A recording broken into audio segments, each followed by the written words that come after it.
Kenapa Laura melakukan hal itu pada anaknya sendiri? Elisa masih merasa curiga. Perlakuan kejam Laura tampak lebih beralasan jika Kelvin adalah anak tirinya. Tidak ada ibu kandung yang akan merusak anaknya sendiri. Suamiku bilang itu karena Laura juga mengalami masalah mental.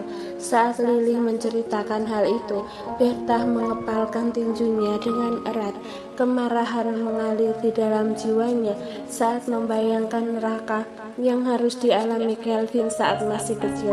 Ia mulai yakin Kelvin adalah putranya. Laura pasti memperlakukan Kelvin dengan buruk karena ia mengetahui bahwa Kelvin bukan putra kandungnya. Elisa, jangan tinggalkan Kelvin ya. Dia sudah baik-baik saja sekarang. Tapi kehadiran Laura membuatku mengkhawatirkan dirinya lagi. Nenek, jangan khawatir, aku akan menjaga Kelvin. Ia juga ayah Efren, dan aku tak akan membiarkan hal buruk terjadi padanya. Lily merasa lega dengan janji Elisa. Mereka kemudian masuk kembali ke rumah bersamaan dengan kedatangan Laura. Begitu ia masuk ke pintu rumah dengan banyak tas di kedua tangannya, ia terus memanggil Efren dengan antusias. Efren, turunlah, aku membelikan mainan untukmu. Efren turun dari tangga dengan perlahan. Ia bisa melihat tas bergambar toko mainan terkenal yang dibawa oleh neneknya. Laura melambai pada Efren sambil tersenyum cerah. Turunlah, mari kita berbaikan mulai sekarang. Efren terkejut dengan senyum tulus Laura. Ia bisa melihat bahwa itu bukan senyum palsu yang biasanya wanita ini tunjukkan. Efren lalu melangkah mendekat. Sebagai anak kecil, ia mudah memaafkan, apalagi melihat ketulusan di wajah neneknya dan mainan yang ditawarkan. Saat Efren akan meraih mainan itu, pergelangan tangannya dicengkram oleh telapak tangan besar dan membawanya pergi menjauh dari Laura. Kamu tidak perlu memberinya mainan, ia memiliki banyak. Laura tertegun dengan ekspresi wajah yang jatuh. Kelvin, aku hanya ingin berbaikan dengan Efren. Jangan dipikir aku lupa trikmu. Kelvin lalu menoleh pada Zak. Periksa mainan apa saja yang ia berikan untuk Efren. Zak maju. Ia mengambil tas-tas berisi mainan itu untuk menumpahkannya ke lantai. Ekspresi Laura semakin terluka. Ia akhirnya menuai apa yang ia tabur. Dulu ia memang sengaja membelikan Kelvin mainan yang akan menakutinya. Dia pernah pulang dengan membawa boneka Chucky. Kelvin sangat senang menerima hadiah dari Laura, bahkan meski itu boneka yang menakutkan. Tapi kemudian Laura menguncinya di ruang bioskop pribadi yang ada di rumah dan memutarkan film Chucky. Kelvin ketakutan begitu melihatnya sendirian. Setelah melihat ternyata boneka Chucky di sebelahnya adalah film horor yang kejam, ia menggedor pintu sambil menangis untuk dibukakan, namun tak mendapatkan jawaban. Baru setelah film selesai, Laura membukakan pintu. Saat itu Kelvin meringkuk ketakutan di depan pintu dengan tubuh yang menggigil. Sekarang Zak telah menaburkan semua mainan di lantai. Semua orang melihatnya dengan tercengang, termasuk 3 wanita yang tadi baru sahabat selesai mengobrol di taman. Semua mainan itu aman, hanya terdiri dari Lego dan beberapa robot terbaru. Sumbangkan saja ke panti asuhan. Efren sudah memiliki semuanya, kata Kelvin sambil membawa anaknya naik ke atas. Laura hanya bisa melihat dalam penuh penyesalan saat Efren dibawa pergi oleh Kelvin, tapi ia tidak bisa berbuat banyak karena tidak ada obat untuk penyesalan. Aku pasti akan menunjukkan pada kalian ketulusanku untuk berubah. Aku pernah salah di masa lalu, tapi biarkan aku memperbaikinya. Suara Laura menggema di ruangan yang sunyi. Tak ada lagi yang memperhatikan dirinya. Di sudut lain, Bertha menatap wanita itu dengan tangan mengepal erat. Hatinya masih terasa sakit ketika mendengar Lily bercerita tentang masa kecil kelam yang dialami Kelvin. Setelah aku mengetahui semuanya, aku tak akan membiarkanmu mendekati anak dan cucuku lagi, batin Berta dengan tatapan kebencian pada Laura. Sementara itu, Kelvin telah membawa putranya ke kamar. Mata jernih itu menatap ayahnya dengan penuh tanda tanya. Sementara ada juga ekspresi kekecewaan dari wajah mungil Efren. Dedi, kenapa aku tidak boleh menerima hadiah dari nenek? Tatapan matanya terlihat tulus. Kelvin berjongkok untuk bisa menyamakan tinggi badannya dengan Efren. Ia lalu mengusap lembut kepala putranya. Nak, kamu masih kecil dan belum pandai menilai orang. Memangnya ada apa dengan nenek? Dan apa yang ia lakukan dulu sampai banyak orang di rumah ini yang tidak menyukainya? Kelvin terdiam. Ia tidak mungkin menceritakan kisah traumatis yang dulu pernah ia alami karena ibunya. Tidak apa, itu hanya karena dulu dia tidak memperlakukanku seperti cara ibumu menjaga dan memperhatikanmu. Efren mulai tercerahkan dengan pikiran lugunya. Memang tidak ada yang sebaik mami. Jangan khawatir, jika Dedi iri aku memiliki ibu yang hebat, maka aku akan mengajari nenek untuk sebaik mami. Kelvin kehilangan kata-kata. Ia hanya menarik nafas dalam. Tidurlah, anak kecil tidak boleh mencampuri urusan orang dewasa. Oke? Efren mengangguk. Tak lama kemudian Berta mengetuk pintu sebelum masuk. Biarkan aku yang membantunya menggosok gigi dan menidurkannya. Terima kasih Berta. Oh iya, bisakah kamu menyiapkan beberapa pakaian untuknya? Aku akan membawanya pergi liburan selama beberapa hari. Mendengar tentang liburan, Efren melompat kegirangan.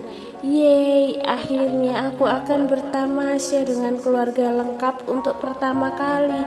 Tidurlah lebih awal, kamu harus istirahat lebih banyak. Efren mengangguk saat Kelvin pergi. Berta tiba-tiba memeluk Efren dengan erat sambil menangis. Ternyata alam semesta selama ini telah membuat skema pertemuan dengan cucunya sendiri tanpa sengaja. Pantas saja begitu mendengar tangisan Efren dulu, Berta merasakan ikatan batin yang dalam. Berta, jangan menangis, aku hanya pergi liburan. Efren menduga tangisan Berta hanya karena ia enggan berpisah dengannya. Kamu harus menjaga diri dengan baik dan jangan merepotkan orang tuamu nanti, oke? Efren mengangguk dengan patuh. Saat kembali aku akan membawakan oleh-oleh untukmu. Malam hari, ketika Kelvin naik ke ranjang, dia melihat istrinya telah memejamkan mata tapi bulu matanya bergetar. Saat Kelvin mengatur posisi tidur, wanita itu dengan kesadaran dirinya sendiri meringsek ke dalam pelukan Kelvin. Pria itu mengernyit. Jarang Elisa mengambil inisiatif untuk lengket padanya. Apakah kamu sedang menggoda aku? Elisa pura-pura menguap seolah ia memang telah tidur. Sebenarnya ia hanya ingin memberikan pelukan pada Kelvin setelah mendengar dari Lily apa yang telah suaminya lewati saat kecil. Namun dia terlalu takut memberikan pelukan yang dramatis dalam keadaan sadar. Aku tahu kamu berpura-pura tidur, bisik Kelvin di dekat telinga istrinya. Apakah kamu ingin bersama tapi terlalu malu untuk mengatakannya? Mata Elisa segera terbuka dan ia yang semula memiliki banyak rasa kesedihan untuk suaminya kini justru menunjukkan ekspresi yang masam di wajahnya. Bisakah kamu tidak selalu memelintir tindakan hangat seperti ini dengan sesuatu yang panas dan mesum?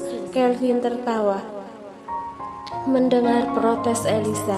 Baiklah, sekat katakan, kenapa kamu tiba-tiba berinisiatif untuk memelukku? Nenek sudah menceritakan semuanya padaku. Aku merasa sakit untukmu dengan hanya mendengarnya saja. Elisa, Apa kamu tidak takut padaku setelah mendengarnya? Kelvin pernah ingin menderita pada Elisa tentang trauma yang membuatnya pernah mendapatkan penyakit mental dan juga ketergantungan dirinya dengan obat penenang jika penyakitnya dipicu. Tapi ia khawatir Elisa akan takut padanya, akan meninggalkan dirinya. Kenapa aku harus takut? Bukan salahmu kamu menderita semua itu. Mulai sekarang aku akan membantumu untuk berjuang melawan trauma itu. Jangan terlalu bergantung pada obat juga. Ya, jangan khawatir. Aku sudah menemukan cara untuk menekan ketergantungan obat saat emosiku terpicu. Elisa menatap Kelvin dengan mata yang penuh tanda tanya. Apa itu? Kelvin tiba-tiba mengubah posisi dan sudah membungkuk tepat di atas pupil wanita yang berada di bawah, membelalak lebar. Ia menjadi merinding saat Kelvin sambil berbisik, bersama denganmu, kamu tahu kan, kebersamaan bisa melepaskan hormon oksitosin dan hormon endorfin yang bisa menimbulkan rasa tenang dalam diri. Kenapa kamu selalu berakhir pada kesimpulan yang seperti itu? Aku bicara kebenaran. Lihat saja di internet jika tidak percaya. Jadi sayang, jika kamu ingin membantuku keluar dari kecanduan obat, maka kamu bisa membuatku kecanduan kamu. Mulutmu ini sangat manis saat bernegosiasi. Aku penasaran berapa banyak wanita yang tertipu. Kelvin mencium Elisa untuk beberapa saat sebelum berhenti. Kamu adalah satu-satunya wanita yang mencicipi manisku dan menjadi korbannya. Aku tidak akan membeli kebohonganmu dengan mudah. Menurutmu, apakah aku masih bisa tertarik dengan wanita setelah trauma yang kualami dengan ibuku? Trauma itu melukaiku dan membuatku tidak tertarik pada wanita sedikit pun. Tapi itu berubah sejak kamu datang. Elisa terdiam. Perkataan Kelvin terdengar seperti pengakuan cinta yang membuat hatinya menghangat. Sementara itu, Kelvin melancarkan invasi lain ke tubuh Elisa saat jemarinya mulai. Dan apa yang kamu lakukan? Tanya Elisa begitu menyadari tangan Kelvin. Sayang, kamu berjanji padaku untuk membantuku tidak tergantung pada obat penenang. Elisa kehilangan kata-kata. Ia justru merasa dirinya kini telah dimanfaatkan oleh Kelvin dengan sengaja. Setelah olahraga intensif mereka, Kelvin dalam suasana hati yang baik. Ia bahkan menggendong Elisa ke kamar mandi dan membantunya membersihkan diri di bathtub. Ayo kita pergi liburan besok. Ada pesta pernikahan yang diadakan di kapal pesiar dan perjalanannya memakan waktu 3 hari. Kupikir kita bisa datang sekaligus berlibur bersama Efren. Elisa hanya mengangguk karena ia sudah terlalu lelah untuk berbicara setelah Kelvin menguras semua energinya.